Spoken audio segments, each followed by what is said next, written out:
friends, welcome to Feel Free to Cook. இன்னைக்கு நம்ம சேனல்ல பார்க்க போற ரெசிபி ஹெல்தியான முருங்கைக்கீரை சூப். இப்போ வாங்க அதுக்கு தேவையான இன்கிரிடியன்ட்ஸ் என்னன்றதை பார்த்தறலாம்.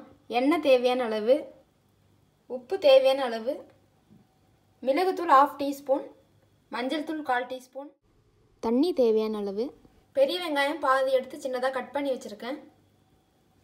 2 பல்லு பூண்டு இடிச்சு வச்சிருக்கேன். தக்காளி பாதி, முருங்கைக்கீரை ஒரு கைப்பிடி அளவு. இப்போ வாங்க எப்படி பண்ணுறதுன்னு பார்க்கலாம். ஒரு பேன் ஹீட் பண்ணி 3 டீஸ்பூன் ஆயில் விட்டுருக்கேன். ஆயில் ஹீட் ஆகிடுச்சு. இப்போ வெங்காயம் ஆட் பண்ணிக்கலாம். அதோட பூண்டு ஆட் பண்ணிக்கலாம். நீங்கள் சின்ன வெங்காயம் இருந்தால் அதை ஆட் பண்ணிக்கோங்க, அது இன்னும் நல்லா டேஸ்ட் கொடுக்கும். இது நல்லா வதங்கணும்.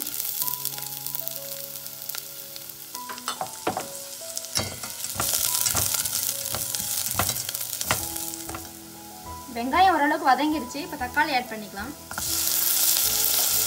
அதுக்கு சால்ட்டு, மஞ்சள் தூள்,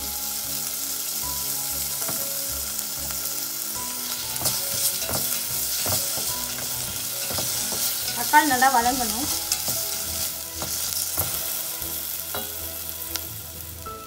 இப்போ தக்காளி ஓரளவுக்கு வதங்கிடுச்சு. இப்போ முருங்கைக்கீரை ஆட் பண்ணிக்கலாம்.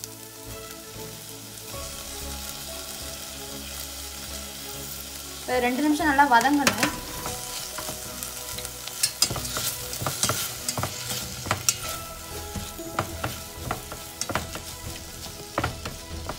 நீங்கள் இன்னும் அதிகமாக செய்கிற மாதிரினா அதுக்கேற்ற மாதிரி வெங்காயம் தக்காளி ஆட் பண்ணிக்கோங்க.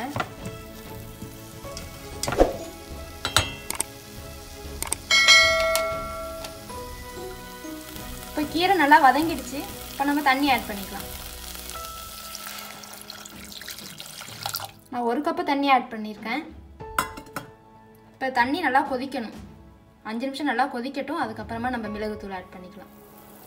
இப்போ பாருங்கள், நமக்கு நல்லா கொதிச்சிட்டு இருக்கு. இன்னும் ஒரு 5 நிமிஷம் இது நல்லா கொதிக்கணும். அப்போ தான் நமக்கு அந்த கீரையோட எசன்ஸில் நல்லா உள்ளே இறங்கும். முருங்கைக்கீரையில் நிறைய ஹெல்த் பெனிஃபிட்ஸ் இருக்குது. இதில் நிறைய விட்டமின்ஸ் அண்ட் அயன் கண்டென்ட் இருக்குது. அப்போ நம்ம ஸ்கின் அண்ட் ஹேர்க்குலாம் கூட ரொம்ப நல்லது. இதில் வாரத்தில் 1 தடவை இல்லை 2 தடவை எடுத்துக்கிட்டால் ரொம்ப நல்லது. இப்போ இது நல்லா கொதிச்சிருச்சு. இப்போ ஃபைனலாக மிளகுத்தூள் ஆட் பண்ணிக்கலாம். நான் 1/2 டீஸ்பூன் ஆட் பண்ணுறேன். நீங்கள் உங்கள் காரத்துக்கு ஏற்ற மாதிரி நீங்கள் ஆட் பண்ணிக்கோங்க.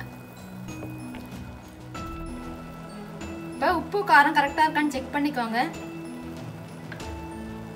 இது ஒரு 2 நிமிஷம் கொதிக்கட்டும், அப்புறம் ஆஃப் பண்ணிடலாம். இப்போ நமக்கு ஹெல்த்தியான முருங்கைக்கீரை சூப் சூப்பராக ரெடி ஆகிடுச்சு. இதை நீங்கள் ஃபில்டர் பண்ணிவிட்டும் நீங்கள் சாப்பிட்லாம், இல்லை அப்படியேவும் நீங்கள் சாப்பிட்லாம். நல்லாயிருக்கும். கண்டிப்பாக நீங்களும் ட்ரை பண்ணி பாருங்கள். ட்ரை பண்ணி பார்த்து உங்களோட கமெண்ட்ஸை ஷேர் பண்ணுங்கள். இந்த வீடியோ உங்களுக்கு பிடிச்சிருந்தா மறக்காமல் லைக் பண்ணுங்கள், ஷேர் பண்ணுங்கள், கமெண்ட் பண்ணுங்கள், சப்ஸ்கிரைப் பண்ணுங்கள். பக்கத்தில் இருக்க பெல் ஐக்கானும் ப்ரெஸ் பண்ணுங்கள். தேங்க்யூ ஃபார் வாட்சிங்.